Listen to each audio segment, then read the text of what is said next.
What's up, everybody? It's P-Town here, clocking in, and finally talk about movies. I've always wanted to talk about movies on this channel. It's one of my biggest loves.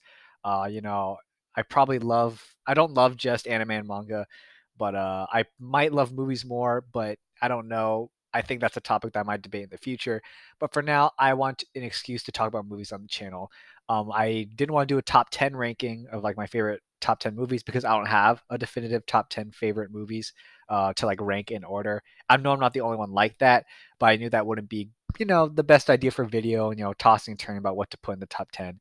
And I didn't want to do a movie collection video because I do collect movies too, but I wanted to wait until I reach a landmark number. I'm at 66 right now. I just might wait until I have 100 different movies before I do a collection video. So I decided for a topic for a movie video, I decided to narrow it down to my top five favorite comfort movies. So that way I could give you guys in a more objective list. Yeah.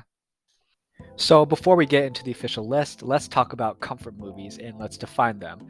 Now, a lot of us do have the same definition of comfort movies, and that is movies that bring us comfort. These are the specific movies that we deliberately pick and deliberately choose to watch or rewatch to bring us comfort, to make us feel happy, to bring us up when we're feeling down, to put us in good spirits and all that. For the most part, it's the same. But what tends to be different between people and comfort movies are the movies that they pick, the content, and the types of movies that they're watching for comfort movies, and of course sometimes the sentimental value each movie holds for them.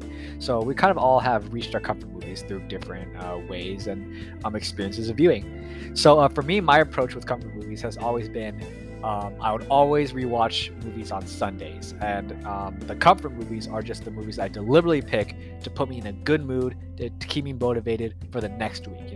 Trying to like prepare me if I have a busy week ahead of me. That was kind of always been my approach to my comfort movies, at least, and I'm sure that some of you share it. So yeah, with that said, let's just get into my top five favorite comfort movies. Yeah, so actually, I did want to give a couple honorable mentions before I get into the official top five. The first one right here is in this Jet Li triple feature is Tai Chi Master, directed by Yuen Wu Ping. Apologies if I mispronounce it. And Makoto Shinkai Weather Review. So these are kind of honorable mentions for different reasons. Tai Chi Master, I think, is not only just a great martial arts movie with great action and fun characters, but it's also really surprisingly funny. When it comes to humor and martial arts movies, it tends to be hit or miss. With Jackie Chan, it's definitely more hits, you know what I mean? More great comedic movies, and just other martial arts movies outside of Jackie Chan, they tend to be hit or miss. In the case of Tai Chi Master, it is a complete hit. Really great action, fun, interesting story that's kind of heartfelt. It's about these two brothers who grew up in a monastery, I believe, as monks, and then it's just kind of them and their respective goals, allowing them to drift apart, but then eventually come in conflict with each other. Like I said, great action, all that. Don't need to talk about too much about it because it's not the official top five. And of course, Weather with You. I love Weather with You just as much, well, not just as much as Jordan, but for like the same reasons. But what I can give Makoto Shinkai's Weather with You a distinction from Weather with You is that it has arguably better animation, and it has one of, if not my favorite OST in all of movies. So yeah, just kind of two little quick honorable mentions before we get into more in depth for the top five. Okay, so the first one in this top five that I want to talk about is Mel Brooks' Spaceballs. So I kind of grew up with this movie as a big fan of Star Wars and as a big fan of Indiana Jones. Mel Brooks made the perfect movie for me by doing a Spaceballs parody spoof thing. He already did something like that with Young Frankenstein, which was kind of, you could kind of see like of it like a, sorry for stumbling there, but that was kind of, Young Frankenstein was kind of the spoof movie for the previous generation, and this was kind of like the next generation with spoofing Star Wars. Two big Star Wars and Frankenstein, two big properties, parodied and spoofed. And I love this movie. I think Mel Brooks is actually one of my favorite directors. I think he has this his humor can be juvenile at times, or like maybe substandard, what you call it, but I think Mel Brooks executes his humor in a way that's almost tasteful. So I didn't mind like the poop jokes, the fart jokes, the puns and stuff like that. John Candy's in this movie and Rick Moranis, so that's great.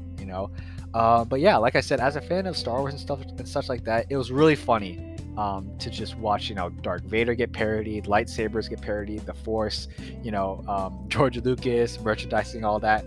And even if Spaceballs humor isn't considered the most sophisticated, the ones that would get the critics laughing. I think that I just am given comfort just because I can just watch a movie and not care about, comedic standards and just laugh and have a good time. So moving on, we have at number 4, Chris McKay's The Lego Batman. For those who don't know me, and I think people who know me in general might be surprised that this is one of my comfort movies, but I love it. I think it's perfect. I think that the pacing is perfect, the story is perfect, the character interactions are fun and hilarious. It's the humor is so fast paced. It's like throwing jokes at you like every other like minute, you know what I mean, or like multiple times in a single scene. And I think many of the jokes, if not all the jokes, land. It's so heartfelt. It's got a nice heartfelt story about family. In this case, a found family. Will Arnett has an amazing performance as Batman, one of my favorite depictions of Batman. The entire voice cast is amazing. It's just such a fun family movie for all ages. And this has specifically put a smile on my face when I watched it. Like I kind of noticed it right away when I was rewatching it. I was not even 5 minutes in. I was like, oh, like why is my cheese like this? Oh, I was smiling the whole time. So yeah, great comfort movie to go back and forth to. One of my favorite animated movies of all time. Lego media in genre tends to be great. If you play the video games, we watch some of like the Star Wars or Marvel one episode Lego specials. You know what I mean? Those are also great. The first Lego movie is excellent, and of course, the Lego Batman, my number 4. Okay, at number 3, we have none other than Mamoru Hosoda's amazing, fantastic Summer Wars. This is an amazing movie. This is one of my favorite anime movies of all time. Mamoru Hosoda is a great director. I've seen other movies like The Boy and the Beast and Minari. I'm pretty sure. No. Mirai. There you go. Mirai. Not Minari. That was the live action Asian movie, Steven Yeun. Mirai. I've seen Mirai, and that was pretty good too. But Summer Wars is what I go to as a comfort movie. This movie has kind of recently become my comfort movie. It's the most recent comfort movie out of my top 5, and it's the inspiration for this presentation. So yeah, what's great about it? I love the themes of family. This has a very big cast of the main girl's family along with extended family. Many bright and memorable personalities. I like the themes regarding technology, which are so relevant today. It's fun paced. It's heartwarming. It's got some nice themes. It's got a lot of heart. It's got beautiful animation and music. It's just so well paced. I've noticed I like to put this movie on in the background while I'm like doing other things. Mainly, I put this movie on if I'm like vacuuming. The area where I vacuum is a very large area, so I can kind of like turn my head in different directions and still be able to see the TV all the time. Recently, I played this movie while giving out candy while trick-or-treating. And I gotta say, every single time I put on this movie in the background, I end up getting distracted because I just love this movie so much. So far, it's my favorite Mamoru Hosoda movie. I haven't seen The Girl Who Leapt Through Time yet, and that could be surpassed, and as well as Wolf Children, because I'm scared to see that. But otherwise, Summer Wars, amazing movie. You gotta watch it. All right, so at number 2, we have one of my favorite movies ever. Not only my favorite movie from this franchise, but yeah, like top 10 probably favorite movies of all time, and that is none other than Steven Spielberg's Indiana Jones, and the Temple of Doom. Yeah, this is my favorite out of the franchise. I think Raiders of the Lost Ark is a great movie. I think The Last Crusade is also great. I didn't hate Crystal Skull. I didn't love it, but I still kind of liked it. But when it comes to my favorite movies of all time, Temple of Doom is the favorite. And I can explain like this. Temple of Doom is considered like one of the worst, like one of the bottom 2. Spielberg himself says this is his least favorite, including Crystal Skull. And that was kind of, I think a part of it is due to like the reception at the time, that it was like a little bit too violent for PG. But I think now, 40 or so years later, like how could not anyone love this movie? I mean, it's nonstop. It has an amazing introduction sequence that is nonstop. It kind of slows down to kind of introduce the problem with the temple and the glowing rocks and such like that.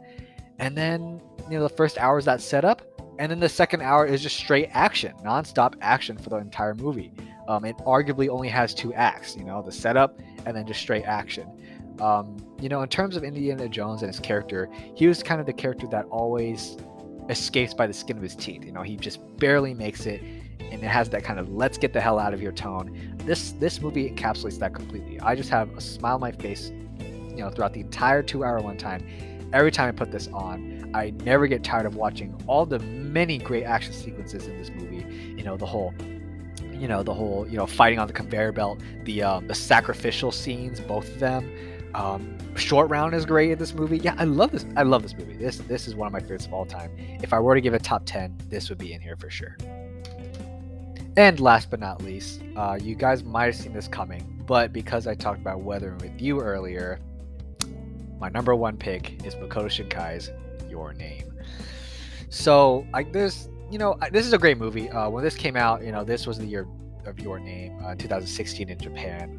I don't think I need to give much explanation to Your Name. If you're a fan of anime and anime movies, you've heard of this. If you are a fan, chances are. And I think the reason why I love this movie so much is that it just captures that kind of innocent, youthful, teenage romantic love. I resonated with the themes of kind of like star-crossed lovers, like a love that was so close yet so far, you know what I mean? And that just really resonated, you know what I mean? Like, I didn't have any relationships in high school, and nothing wrong with that. My love life wasn't a tragedy in high school. It just didn't happen. So when I watched Your Name, it kind of gave me that feeling of what I thought it would be like to, have that love in high school. And it's just so well directed. Makoto Shinkai just weaves elements of the storyline and kind of the details of the world and what's going to happen soon. He just weaves it throughout the narrative, no pun intended. And the ending just gives me so much catharsis. You know what I mean? It's totally worth watching this entire movie just to get to the amazing ending. And even then, everything before the ending is great because Makoto Shinkai is just such an amazing director-writer. Beautiful animation, beautiful music.